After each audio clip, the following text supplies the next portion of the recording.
महाभारत के महाकाव्य में अर्जुन का स्त्री रूप धारण करने की जो कथा है, एक अनूठी और प्रेरक घटना है जो न केवल अर्जुन के व्यक्तित्व की गहराई को बताती है बल्कि उनका लचीलापन और उनकी जो बहुमुखी क्षमता है उसको भी प्रदर्शित करती है। अर्जुन ने जब स्त्री रूप धारण किया तो इस कथा का उल्लेख महाभारत के साथ साथ पद्म पुराण जैसे ग्रंथों में भी मिलता है। विस्तार से आपको एक कथा बताता हूँ और इसके पीछे छुपे जो संदेश हैं उन पर ध्यान देते हैं। इस कथा का प्रारंभ होता है उर्वशी के श्राप से। अर्जुन का जो स्त्री रूप धारण करना था उसका पहला कारण था उर्वशी का श्राप। महाभारत के अनुसार अर्जुन को एक विशेष श्राप मिला था जिसे अप्सरा उर्वशी ने दिया था। उर्वशी ने अर्जुन से प्रेम की इच्छा जताई थी और उन्हें अपने साथ समय बिताने के लिए कहा था। अर्जुन ने उर्वशी की इस मांग को विनम्रता से अस्वीकार कर दिया। अर्जुन ने उर्वशी को अपनी माता के समान माना क्योंकि उर्वशी उनके पूर्वज पुरुरवा की पत्नी थी। अर्जुन की जो अस्वीकृति थी इससे उर्वशी क्रोधित हो गई और उन्होंने अर्जुन को श्राप दिया कि वो अपनी मर्दानगी को खो देंगे और 1 वर्ष तक स्त्रियों के बीच में स्त्री बनकर के रहेंगे। अर्जुन पहले तो इस श्राप से परेशान हुए लेकिन उन्होंने इसे अपने लाभ के रूप में देखा। जब पांडवों को 12 वर्षों का वनवास मिला और 1 वर्ष का अज्ञातवास मिला, जब उन्हें इसका सामना करना पड़ा, तब अर्जुन ने ये जो श्राप था अज्ञातवास के दौरान इसका प्रयोग किया, इसका इस्तेमाल किया। और इस समय पांडवों की अपनी पहचान जो थी उसको छुपानी थी क्योंकि यदि कौरव उन्हें पहचान लेते तो फिर से उन्हें 12 साल के वनवास का सामना करना पड़ता।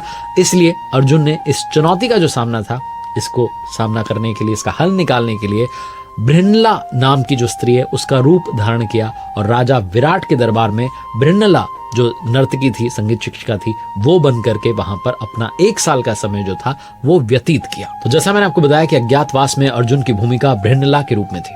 अर्जुन के बृहन्नला बनने का समय महाभारत के प्रमुख अध्यायों में से एक है जहां उनकी असली पहचान छुपी रह गई और उन्होंने नर्तकी के रूप में काम किया। बृहन्नला के रूप में अर्जुन ने राजा विराट की बेटी उत्तरा को नृत्य और संगीत की शिक्षा दी। उत्तरा जिसने कि बाद में अर्जुन के पुत्र अभिमन्यु से विवाह किया। अर्जुन के साथ घनिष्ठ संबंध बने लेकिन उन्हें कभी संदेह नहीं हुआ कि जो शिक्षिका हैं बृहन्नला वो असल में अर्जुन है। अज्ञातवास का जो वर्ष था इस दौरान अर्जुन ने अपनी सैन्य क्षमता और वीरता को भी छुपा कर रखा। लेकिन जब कौरवों ने राजा विराट के राज्य पर हमला किया तब अर्जुन ने उत्तरा के साथ मिलकर कौरवों को परास्त कर दिया। अर्जुन ने अपनी वास्तविक पहचान को उजागर किए बिना इस लड़ाई में वीरता दिखाई और युद्ध को सफलतापूर्वक जीतने के बाद अपनी जो असली पहचान थी वो सबके सामने प्रकट की।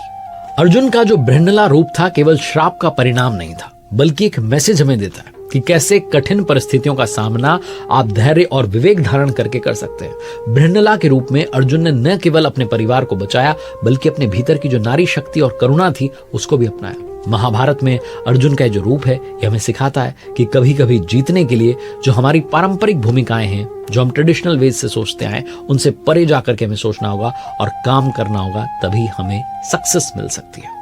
अब बात करते हैं पद्म पुराण की कथा की। अर्जुन का जो गोपी रूप धारण करना है ये महाभारत की कथा के अलावा जो है पद्म पुराण में भी मिलता है। अर्जुन के स्त्री रूप धारण करने की एक और जो प्रसिद्ध कथा है पद्म पुराण में है और इस कथा के अनुसार धनुर्धर अर्जुन ने भगवान श्री कृष्ण से जानने की इच्छा प्रकट की कि गोपियां कौन हैं और वो कैसी दिखती हैं। अर्जुन ये जानना चाहते थे कि भगवान श्री कृष्ण गोपियों के साथ कैसे समय बिताते हैं और रास लीला जो इसका रहस्य क्या है। तो भगवान श्री कृष्ण ने अपने सखा अर्जुन की इस जिज्ञासा को पूरी करने के लिए उन्हें देवी त्रिपुर सुंदरी के पास में भेजा। देवी त्रिपुर सुंदरी ने अर्जुन को एक विशेष पूजा करने के बाद एक तालाब में डुबकी लगाने का आदेश दिया। जैसे ही उन्होंने तालाब में डुबकी लगाई अर्जुन एक सुंदर गोपी के रूप में प्रकट हुए। इस नए रूप में अर्जुन ने भगवान श्री कृष्ण की रासलीला का अनुभव किया, गोपियों के साथ में समय बिताया और इस घटना के बाद में अर्जुन को यह समझ में आया कि रासलीला केवल एक नृत्य नहीं था बल्कि ये आत्मा और परमात्मा के मिलन का प्रतीक था। इस कथा के माध्यम से अर्जुन ने एक नया पर्सपेक्टिव पाया, एक नई दृष्टि प्राप्त की जो केवल बाहरी रूप से नहीं बल्कि आध्यात्मिक रूप से बहुत ज्यादा गहन थी। गोपी के रूप में अर्जुन का जो अनुभव था उन्हें गहरे आध्यात्मिक ज्ञान से परिचित करवाता है जिससे उन्हें पता चलता है कि भगवान श्री कृष्ण के साथ जो जुड़ाव है केवल भौतिक नहीं बल्कि आत्मिक है, आत्मिक संबंध है।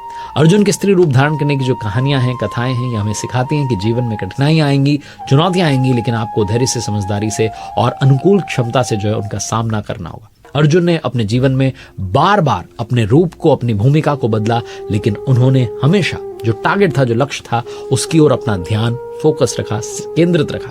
चाहे वो बृहन्नला के रूप में हो, अज्ञातवास का सामना करना हो या गोपी के रूप में आत्मा और परमात्मा के मिलन का जो अनुभव है वो करना हो।